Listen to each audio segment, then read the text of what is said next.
Hello everyone, today's episode is about villains, and villains are, let me pull out my dictionary, a noun in a film, novel, or play, a character whose evil actions or motives are important to the plot.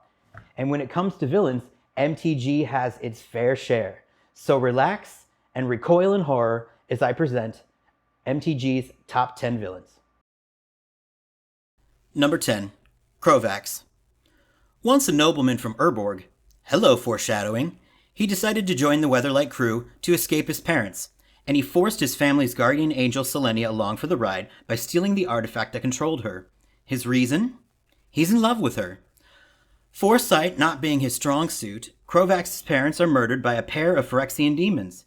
He blames himself for their death, which makes sense, because it is. In his grief, he confesses his love to Selenia, and is immediately put in the friend zone. He then angrily smashes the artifact and curses himself to be doomed to destroy all things he loves. And that he does, but not before being transformed into a vampire, and then into a Phorexian overlord, where he becomes evil in only a way Phorexians do. Some examples include murdering Selenia, having his parents' corpses reanimated to be used for puppets as his entertainment, murdering both his pre-transformation and post-transformation comrades, which he does with relentless razor-tooth grinning. He met his end when Gerard, the captain of the Weatherlight, cleaved him in twain. Good riddance. Number 9. The Mirari. Imagine the One Ring to rule them all, aka Precious, and the Monkey's Paw had a baby that looked like a modern Art Deco sculpture, and that will give you a good idea of what the Mirari is. It draws people to it, grants them wishes that eventually end in tragedy or in their own death, and yet it is also impossible to refuse it once you come in contact with it. Many deaths have resulted directly and indirectly from it. Karn created it and accidentally imbued it with that darn glistening oil. When he gave it sentient form, it became Memnarch, an evil and utterly insane Ur-Golem that created Mirrodin, which would eventually be turned into the corrupted plane of New Phyrexia by none other than... Number 8. Heliod. Bet you guys thought I was going to mention the Phorexians, but not yet. Now we're going to talk about Heliod. On paper, Heliod seems like a good guy. As a god on Theros, Heliod's worship is connected with law, justice, retribution, morality, virtue, acts of protective bravery, and self-sacrifice. These things have the people of Theros believing Heliod is benevolent, but in truth, Heliod is arrogant, fickle, racked with envy and insecurity, and when he feels threatened, real or imagined, he will murder someone without a second thought, including people who fought in his name. He would even stoop so low that he would taunt his victims before he kills them. Morality? Virtue? Screw you, Heliod. Luckily, Heliod got his just desserts and is now cooling off in the underworld, ruled by his nemesis Erebos, the god of the dead. Let's hope Erebos teaches Heliod what justice really is. Number 7. Ashyuk. This planeswalker is the Freddy Krueger of Magic the Gathering. Using nightmares as a means to strengthen their already overpowered black mana magic, Ashyuk takes utter glee in causing others psychological terror that is so intense that it can transfer into reality. Currently, Ashyuk is off studying the Phorexians, which they discovered by torturing Elspeth. No one knows what is happening with that, but with Vorinclex showing up on Kaldheim, I'm willing to bet that it's going to be something that would fit right in on Elm Street. Number 6. Nihiri. Some people argue that Nihiri, a planeswalking lithomancer, is not a villain, but rather a misunderstood character who does what any one of us would do if given her situation. Here is her situation, in bullet points. 1. Sorin, my great 200s to the 200 power grandfather, and Nihiri first met when Nihiri's spark goes off. They become friends and Sorin is her mentor. He teaches her everything. Along with Ugin, a spirit dragon and fellow planeswalker, they stumble upon the Eldrazi and devise a plan to use Nihiri's mana-rich plane of Zendikar as a place to trap them. They all agree to come back if the Eldrazi's escape. 2. Nihiri stays and lives happily amongst her people for a long time. She protected the plane against Ob Nixilis, taught pupils how to maintain the prison, and then took a few centuries off to meditate. That's right, a few centuries. 3. Nihiri's multi-century absence leaves a gap in leadership.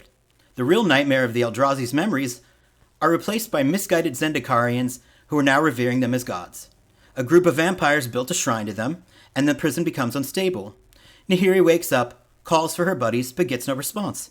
She manages to re-secure the prison, then goes off to find Soren, again leaving Zendikar with no leadership.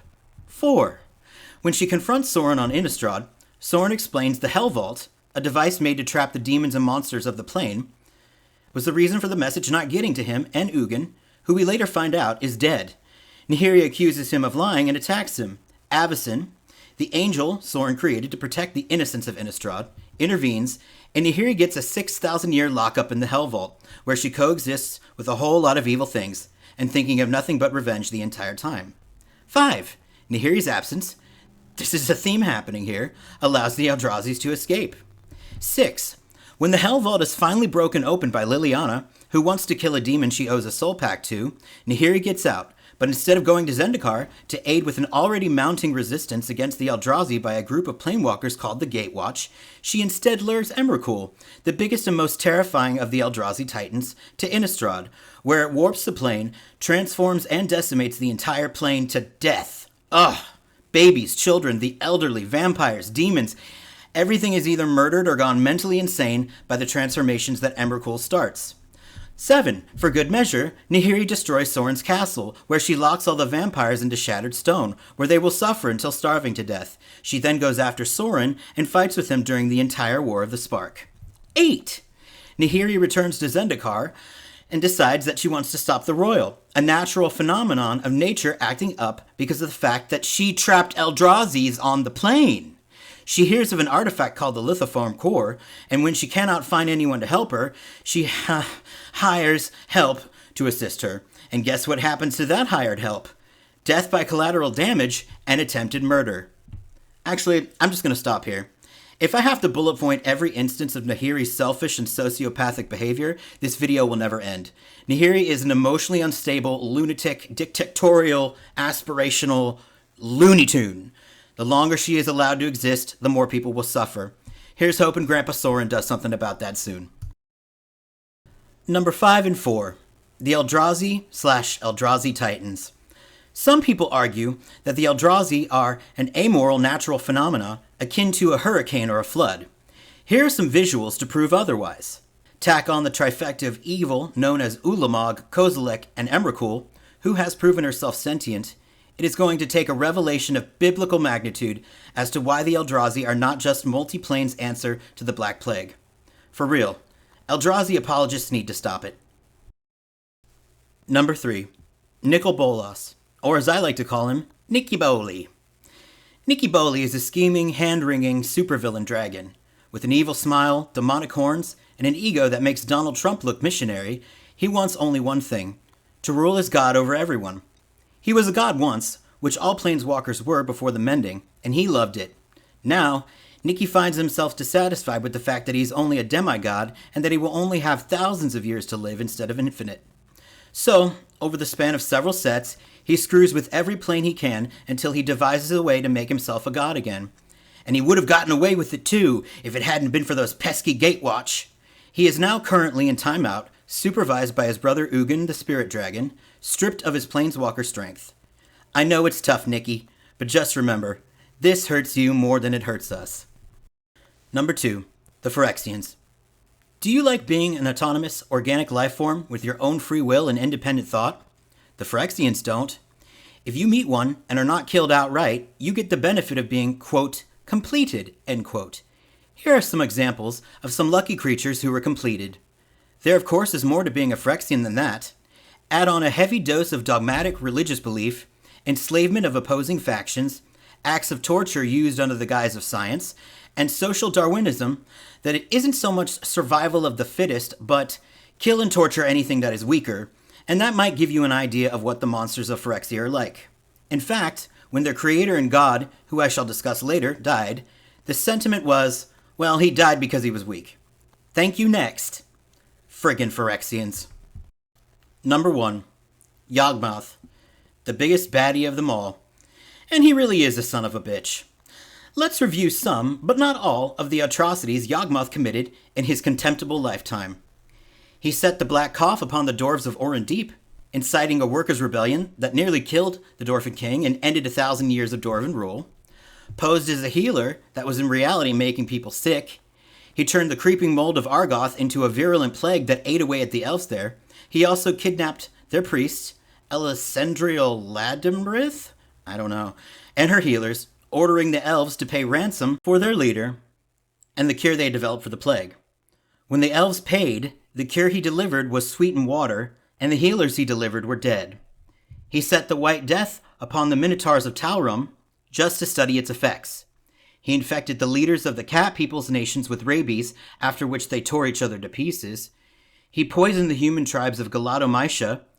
He pithed, severed the spinal column, and vivisected, operating on a live animal, the bay of the Shivan-Vaishino. He created the Phorexians and became their god, and ruined his handsome good looks. The only thing Yogmoth could do that might shock people, and that would be a feat considering he is dead, would be to do something nice. Oddly enough, he has only been shown twice in Yogmoth's Vile Offering, where he is fully transformed into a godlike being, and on Yogmoth, Thran Physician, where he was actually kind of hot. Don't act like you don't think the same thing. I mean, it fares a lot better than this, right? His influence, though, has been substantial.